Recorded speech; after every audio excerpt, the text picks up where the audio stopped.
Hopefully that actually works. The reason I'm covered up is because I'm outside and there are mosquitoes everywhere. I don't want to get eaten alive.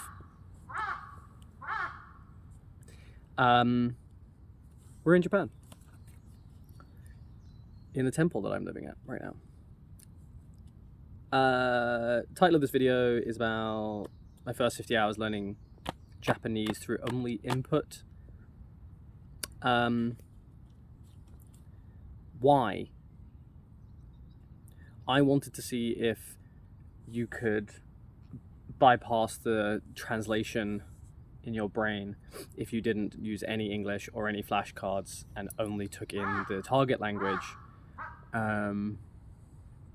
Because even all of the proponents of language learning through input only still all seem to use flashcards.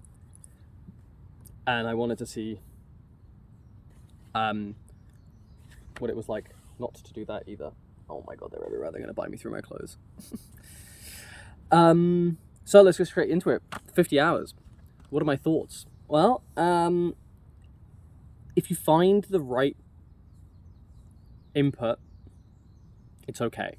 Right at the beginning, no matter what input you find, it's probably going to be really boring because all learner input at the beginning has to teach you such basic concepts of a language that they can't really do or say or explain anything interesting.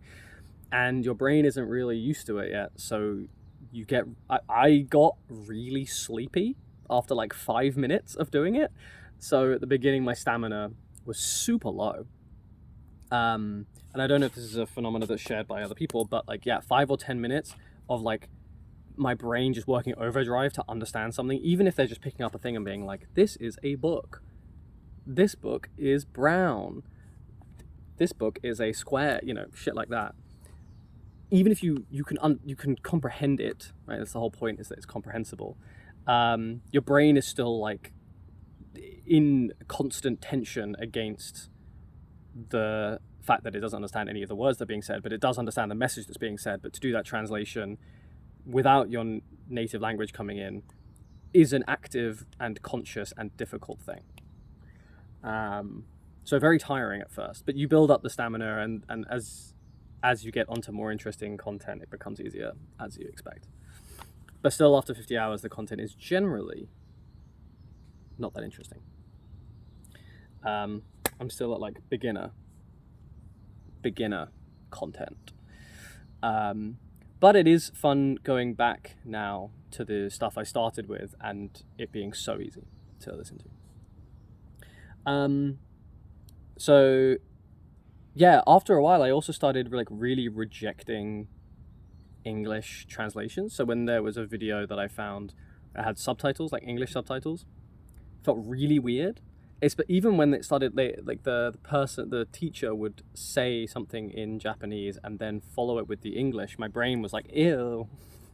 There were some words that I was just getting a vibe for. And I just kind of knew when they came up that it made me feel a certain way. I understood the gist and direction of where it was, what the word meant. And so when someone said the English, it got in the way of that path being built. And so apart from for really abstract words, anything that my brain already was kind of figuring out, it felt very jarring to then hear the English. So I've really tried to avoid content that gives you the translation of the sentence afterwards. Even if I really don't understand what's going on, if it's really above my level, I'll just leave it. I'll save it somewhere if it's interesting and I want to review it, and then maybe when I know more I can go back to it, but I'll just be like, nope, not the content for me, sorry. My brain is just going to be reading the subtitles and not taking in any of the Japanese, so I'm not going to do that, and I don't want to do that. Acquisition does kind of just happen. I've only been tracking my active listening, so I've been doing some passive listening, which is whilst you're doing other stuff, have Japanese going on. But I haven't tracked it because there were just so many periods of that time where you're not listening to it. I've been chopping bamboo here in the bamboo forest, and whilst there's a lot of where there's even though there's a lot of time, there are so many. Even there's a lot of time where I am just like listening and just like hacking or soaring. I do catch myself just like with massive periods where I'm not listening. So, and I found the best content for passive listening is stuff that I've already watched the video for, or I already know very well. So even if there's a bit that I'm not really understanding, I remember what it looked like and the context of it. And so I can kind of get the gist, or like if I drop the track and pick it up later, I can maybe like fill in what just happened and that kind of thing. And that actually does help. So I will say, like, if you're going to do passive listening, it's boring rather than new content, but you want to understand the new content anyway. Put old stuff that you already know really, really well, like the super beginner stuff. Just put it on like 1.25 speed. I've actually not heard anyone talk about this. If you're reviewing over content, you should review videos. Like, go back over the same videos that you already watched, because you will pick up new words. Even now I'm going to like the very, very basic content, and there are words where I'm like, yeah, I know those in context, but now I actually like can hear them distinctly and pick up what they mean. Just put the speed up. Put it on 1.1, 1.25, 1.5 even. For the really beginner stuff, they talk so slowly and the gaps are so large that there are some times where you can just like double speed it through chunks, where like you know all the words, you're just like just like whack it into your head. So yeah, just make it faster. You'll still get the sounds, you'll still hear the words. It might not be natural, but I'm not speaking yet, so it doesn't really matter. And it's not supernatural speech anyway, because it's all like really beginner content, so it's just a lot of vocabulary but done in a narrative style, so it's fine. It's a very different way to feel a language. There are definitely some words that are really difficult just to pick up and to get a feel for, like connecting words, so, therefore, thus, and then, that kind of stuff. Some of them just click, and maybe it's me. Some of them just really, really don't. I can feel my brain like go through like, oh, did they say therefore, or they then, is it that? And you have to like let go of that and just let it work in the sentence, so that you know when the word soretomo comes up or soshite comes up or whatever, that you just feel what it's trying to say. But most words, you just have to let yourself take the content in and not think too much about what they're saying. Unless you hear a word that you know is integral and important and you've heard before, and you're trying to figure it out from context, you'll lose a lot of stuff around it. But sometimes it really helps to like hone in on like something you know is an anchor of a sentence or a word or a phrase, and just like try and pick up from what comes after and what came before. And sometimes you can figure it out, and then you can just rewind the video back, and then you have more context to rewatch that part of the video. So you'd be surprised how often that happens, where like you won't know what a word is, and then like 2 sentences later they'll say the opposite of it, and your brain will just be like click, and it'll just then backfill what that word meant. But then you don't have the context anymore of what it meant because you didn't understand it, so you then go back and then it makes more sense, and then it links both together. So there's a lot of times where that does happen, and it is an active process. You don't just sit there and like mindlessly take it in.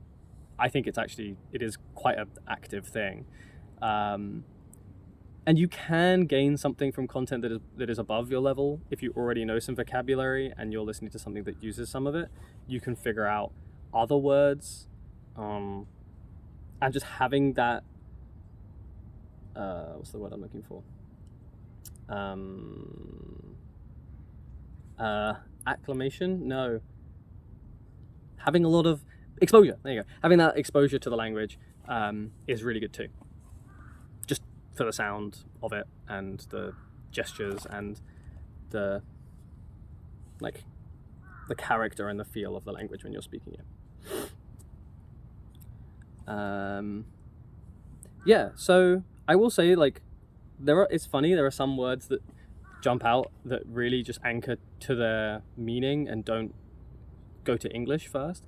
And like picking up whole sentences, it's funny, like doing it this method is kind of like everything's a haze, and then you have like points of understanding that like lift the haze, and so you're slowly getting more and more and more of like the surroundings of the language and the feeling and the context and the grammar and stuff.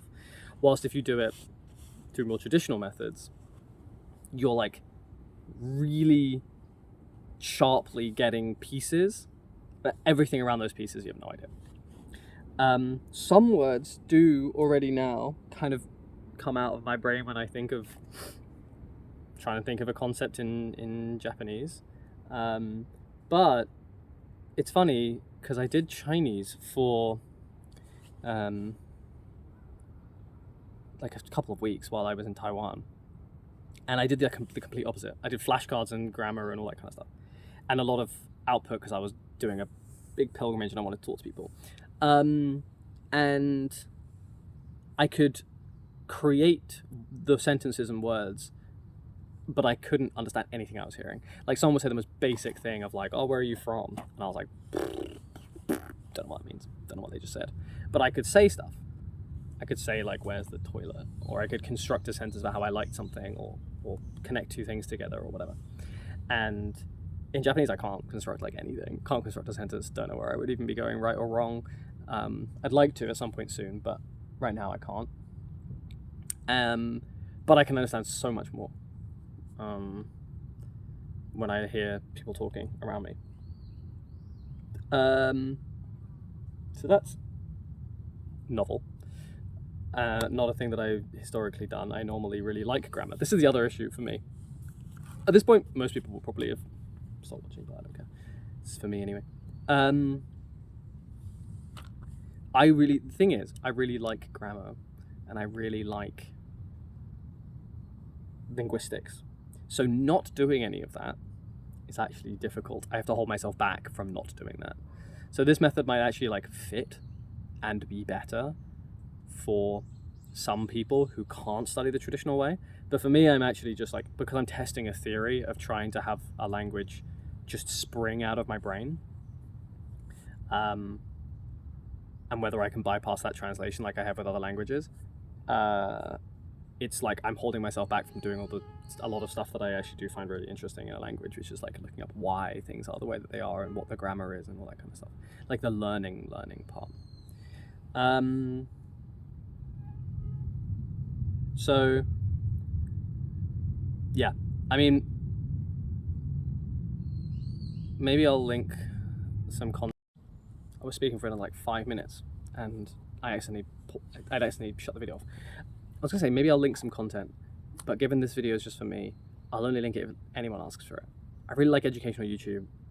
I was looking for a video like this, sort of, maybe not as long and drawly and badly made, but yeah, if literally anyone asks for any of the stuff I've been using, I'll post them in somewhere.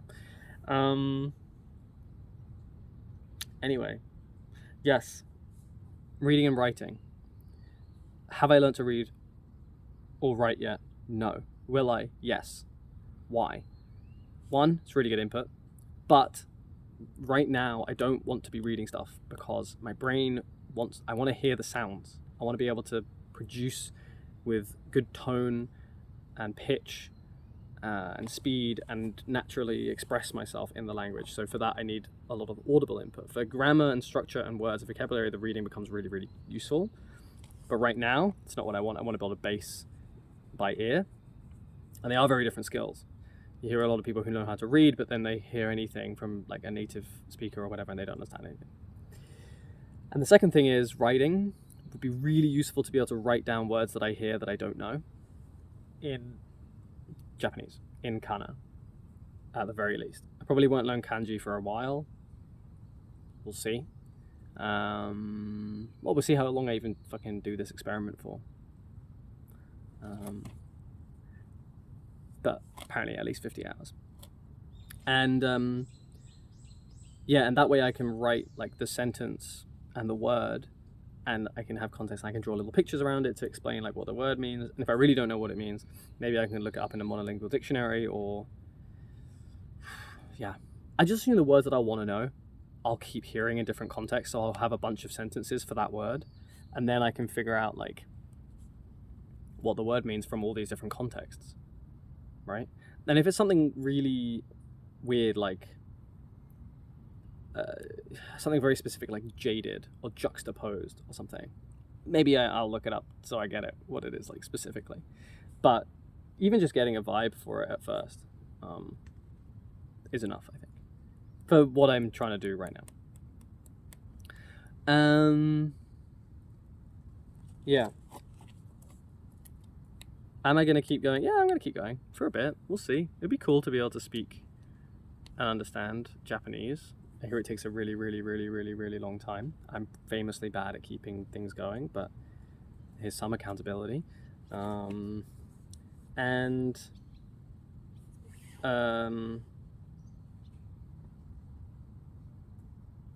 I suggest anyone else to do this?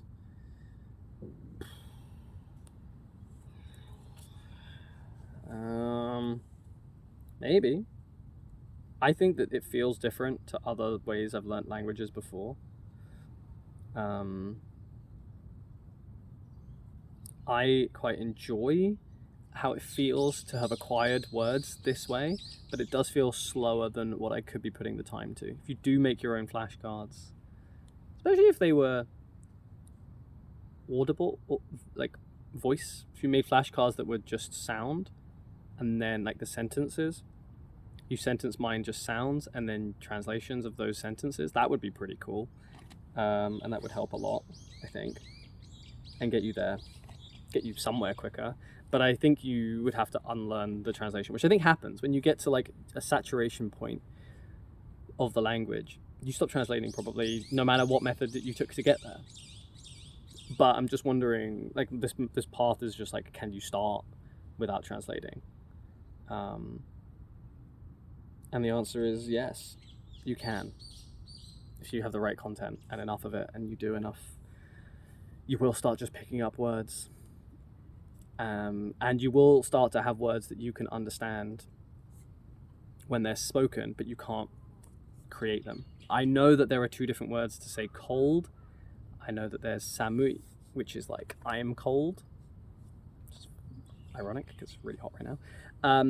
But there is another word that they used to describe like cold water, like something being cold. And I think it has a similar sound, but I couldn't reproduce it right now. But if I heard it, I would know. I know I would know it immediately. I'd be like, oh, yeah. So there are just devices and there are words that I couldn't produce, but I definitely would innately understand when I heard it, and I wouldn't need to translate it. I just know. And there are some words that really stick out for some reason, like the word for the word for like leaf and the word for flower. I've just heard so many times now because so many people talk about sakura. So it's just like you just hear hana a lot, which means flower, and they talk about seasons a lot.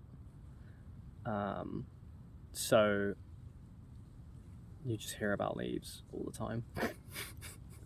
You hear about midori hapa or whatever. Midori o hapa, midori no hapa, midori ro hapa, midori... Shit, see? I don't know. I don't know how to construct to say like a green leaf. But I haven't done any outputting, so that makes sense. Akao. I think it's o. Akao hapa. Midori o hapa. Whatever. Maybe, yeah. I would like to start outputting. I don't think outputting early is going to be a big problem. I don't think I'll internalize any super bad habits from this early on. So, yeah. Plus, I'm in Japan. So it's surprisingly difficult to get people to speak to you in the kind of Japanese that you can actually understand when you're here. You'll say like, oh, speak to me Japanese, and then you'll speak back in English, and then they'll immediately switch to like broken English. And you're like, no, it's fine, I will pick it up. But they still haven't got it yet. But I'll keep asking them.